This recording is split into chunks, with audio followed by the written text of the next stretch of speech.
Dear students, I am Shivani Saxena. Hope you are very well. So morning के 7 o'clock हो चुके हैं और टुडे करंट अफेयर का टाइम भी हो चुका है. आज हम बात करेंगे यहाँ पे. आज के डेट के आज है 5 Feb. तो आप नोटबुक में नोट कर लेना 5 Feb. और डेली इंपॉर्टेंट जो न्यूज होती है उसके बारे में हम लोग बात करेंगे. देखिए आज ओनली हम क्वेश्चन के बारे में बात करेंगे. ठीक है, जो 5 आपके इम्पोर्टेंट क्वेश्चन होते हैं उसके बारे में. जो आपका फर्स्ट क्वेश्चन है उसमें आपसे पूछा गया है कि खिसड़िया जो वन जीव है अभ्यारण्य एक नया रामसर स्थल है, किस राज्य, किस केंद्र शासित प्रदेश में ये स्थित है? तो इसका आंसर होगा गुजरात. ठीक है, अगर इसको हम डिटेल्स में जाने, हाँ, तो हम इसे अगर डिटेल्स में जानेंगे तो हमें पता चलेगा कि विश्व के जो आर्द्रभूमि दिवस के अवसर पे 2 नए रामसर स्थलों की घोषणा की गई है. वे हैं गुजरात में खिड़चे जो वन्यजीव अभ्यारण्य है, उत्तर प्रदेश में बखीरा वन्यजीव है. भारत में 49 ऐसे स्थलों को जो नेटवर्क हैं, जैसे कि 10,93,636 हेक्टेयर में ये फैला हुआ है, जो दक्षिण एशिया में सबसे अधिक है. ये आपको पता रखना है कि कहाँ पे सबसे अधिक हैं. दक्षिण एशिया में सबसे अधिक हैं. केंद्रीय पर्यावरण मंत्रालय पहले इधर जो सुल्तानपुर राष्ट्रीय उद्यान और भिंडारवास जो वन्य जीव है उसको रामसर स्थलों के रूप में अधिसूचित किया गया था. तो इसके बारे में भी आपको नॉलेज होना चाहिए. चलिए बात करते हैं हम लोग नेक्स्ट क्वेश्चन के बारे में. सुपर हॉर्नेट किस देश द्वारा निर्मित एक लड़ाकू विमान है? तो इसका आंसर होगा अमेरिका.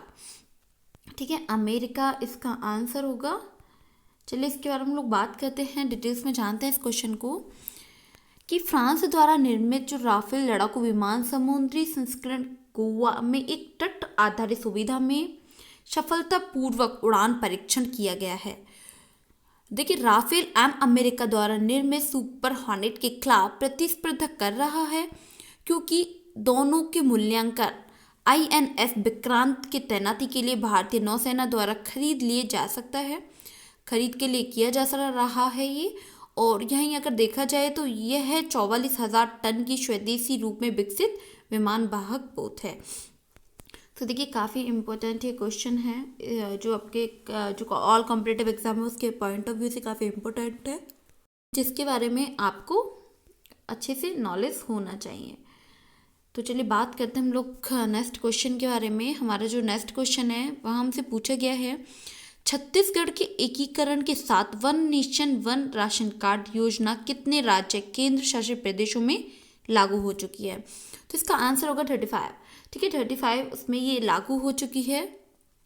ठीक है, अगर इसको डिटेल्स में जाने तो हमें पता चलेगा कि जो छत्तीसगढ़ ने हाल ही में one nation one ration card जो योजना है वो लागू की है, जिसके तहत राज्य के लोग जो देश भर में किसी भी राशन की दुकान से अपना जो कोटा है उसको प्राप्त कर सकते हैं, खाद्यान्न कोटा. ठीक है, इसको प्राप्त कर सकते हैं.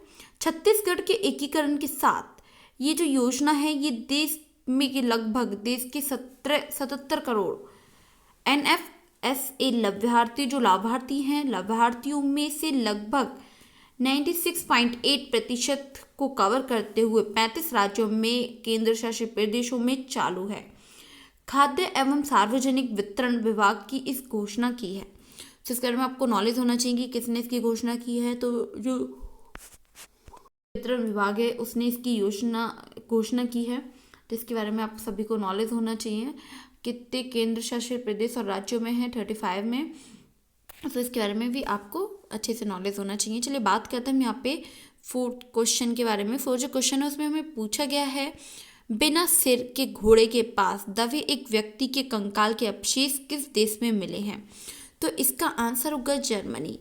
तो देखिए फिर से मैं क्वेश्चन को रिपीट करती हूँ. बिना सिर के घोड़े के पास दबे एक व्यक्ति के कंकाल के अवशेष किस देश में मिले हैं? तो इसका आंसर होगा जर्मनी.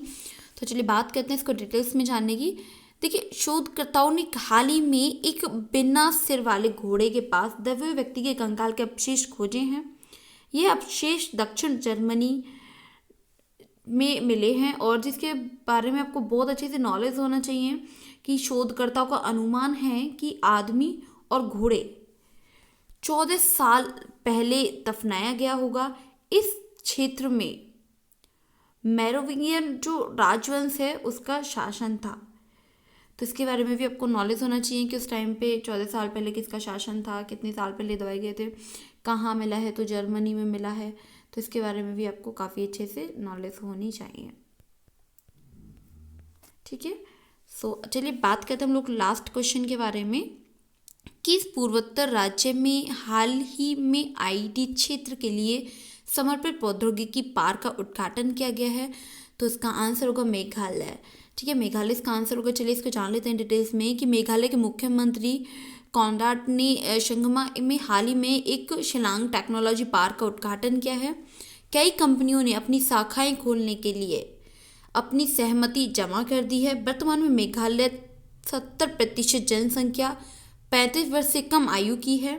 इस टेक्नोलॉजी पार्क के पहले चरण के निर्माण में प्रत्यक्ष रूप से क्या होगा कि 1500 से अधिक लोगों को रोजगार होगा। सो इसके बारे में भी आपको नॉलेज होना चाहिए कि कौन सा पार्क है, कहाँ किस क्षेत्र में उसको उद्घाटन किया गया है, मेघालय में किया गया है। ठीक है, सो इसके बारे में आपको नॉलेज होना चाहिए कि मेघालय राज्य में उसका उद्घाटन किया गया है। चलिए देखिए, जो अप्रत्यक्ष रूप से और अधिक रोजगार इससे सर्जित होंगे, इसके बारे में भी आपको नॉलेज होना चाहिए। सो ये 5 इंपॉर्टेंट क्वेश्चन थे जो आपके एग्जाम के पॉइंट ऑफ व्यू से काफ़ी इंपॉर्टेंट होते हैं। तो इसके बारे में आप सभी को काफ़ी अच्छे से नॉलेज होना चाहिए। अगर आप चाहें तो इस क्वेश्चन को नोट भी कर सकते हैं, आपको PDF ग्रुप में प्रोवाइड कराया जाता है। अगर आप चाहें तो आप उससे प्रिंट आउट करवा के रख सकते हैं रिवीजन करने के लिए। अगर वीडियो को एक बार नहीं समझ आता तो आप इसको सेकेंड टाइम, थर्ड टाइम देख सकते हैं। साथ ही इसको वीडियो को like and comment and share करना बिल्कुल ना भूलें। कोई भी डाउट है तो उसको कमेंट बॉक्स में ज़रूर राइट कीजिएगा। Thank you so much again.